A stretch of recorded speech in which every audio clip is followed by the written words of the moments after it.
तिर जिस्किने नानी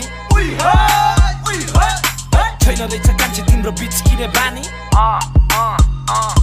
यसो एक दुईटा फोटो सोटो खिच्दिउँ न हामी यतिकैमा कान्छीले किस दियो दामी लैजान्छु बोकेर तिमीलाई आज म किनकि तिमी छौ आजको रातमा उठेर बसेर घुमेर नाच्न तिमीलाई पनि मलाई जस्तै भइरा होला जहाँसम्म त्यसैले आउ न आऊ तिमी भाउ न खाउ न हामी कुना काप्चा अँध्यारो ठाउँमा जाऊ न त्यसपछि गरौँला रातभरि मौज मेरो बोका बोका पारा कस्तो लाग्यो नि हो हे नजाउ न पर तिमी नजाउ न छोडेर खाइदिन्छु मै अब थुतु नै जोडेर नजाउ न पर तिमी नजाउ न छोडेर नाच बरु